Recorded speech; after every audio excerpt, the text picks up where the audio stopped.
Hey, it's Doug Coy. I'm here with Raging Ron, of course, who owns a Smart Mouth Cafe here in Gastown. And if you hear the sirens in the background, hey, it's downtown East Side. It is what it is. So, I came in this morning and you said, Doug, I have something calmly I need to talk to you about. Yeah, very calm. Very calm. And you were very within yourself. What's bugging you? As I'm sitting there trying to figure out rent and personal bills and finances, and then I speak to one of the local health workers, and they happened to be carrying what I have here is a crack pipe kit. So now Coastal Health distributes crack pipe kits to people. Can I just read it really quick? Sure. Directions, and this is not a joke. This is actually distributed by Coastal Health. Not a cartoon. And it goes through the EMTs. It's part of their system now, much like the old the needle exchange.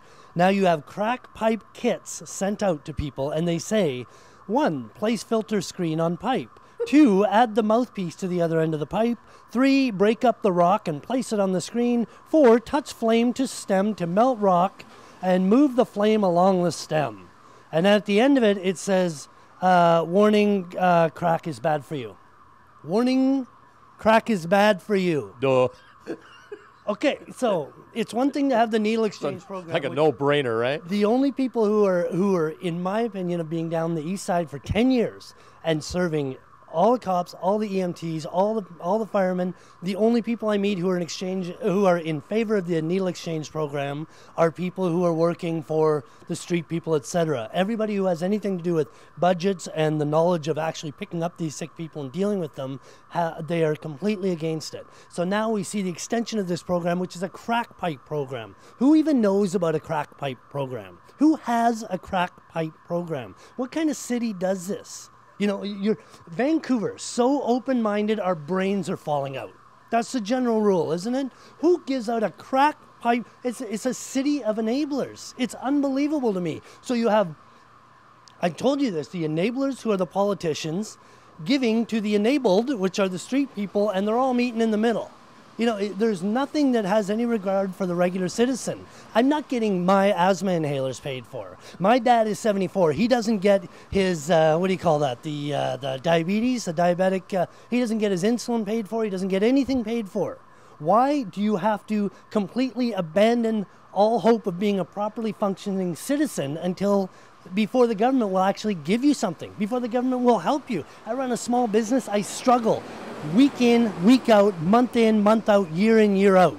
And I watch all the people in public housing across the street from me cash $1,500 paychecks a month, $2,000 paychecks a month, and sit on their laptop. These are homeless people sitting on their laptops, sitting with their cell phones and their smartphones, and they're getting, listen, I go off, I get excited, I get worked up on a sheet that I saw this morning, and I shouldn't have seen it, but I saw it. It was through one of the EMTs. It was an admittance sheet, and there was an alcoholic they were treating, and it said right on the sheet, give them 2 shots of vodka every hour and repeat until further notice, because they're treating an alcoholic. And I get that.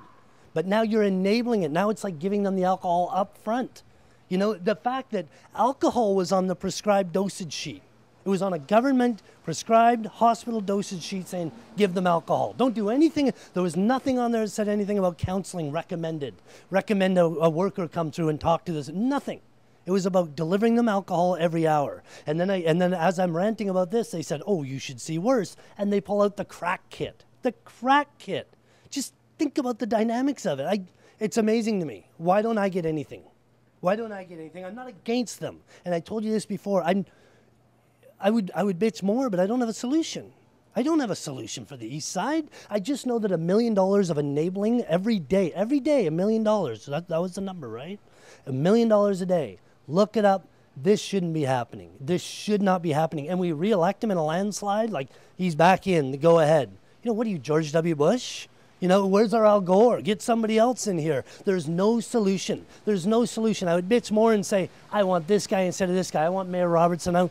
No, I don't care who's in or out. There's no solution. It's open-mindedness that's causing us to be idiots. I think the other side, some people would say to you, and I don't know that this is a solution, but you and I both know, as far as projects and programs, there's one on every block. Yeah. Absolutely. I mean, I have never seen anything like it. You could eat 6, 7, 8 times a day here, never go hungry. And meanwhile, what's the video? Streets of Plenty?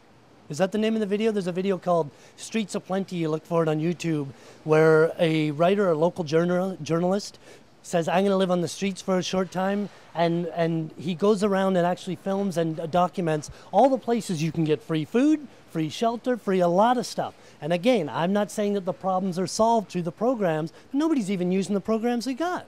This is Vancouver. If you want to eat, you're going to eat. If you want shelter, you're going to get shelter. You have to want it. If you want to shoot up and be in a safe environment, have a nurse overlooking you, so you can take your. Yeah.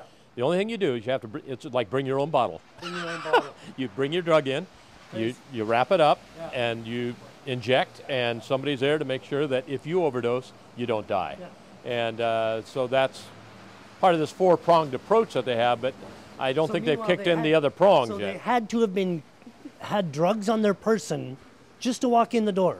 Right. Because you bring the drugs, we'll provide everything else. Which is an illegal act, all of a sudden when we have what's called rule of law, we don't live under rule of law anymore. Rule of law doesn't exist. But if I want to smoke a joint, maybe it's only legal if I smoke a joint if the government provides me with the papers and the scissors and the little filter, then you can come on in and smoke a joint because we're going to help. Well, maybe they'll give you a bong. Thank you, government. Thank you. A bong at the end of every bike lane. You stop in, bong up, and get the hell out of there. Okay, so no solutions. Maybe you have one. But what do you think? I mean, this is what the program's about. Let's get some feedback on this. Of course, you've heard Raging Ron in regards to the whole crack pipe type of thing. When you think about it, it's, I don't even want to give any more comment to it. I'd really like to hear what you have to say. So this is Doug Coy, Raging Ron. What do you think?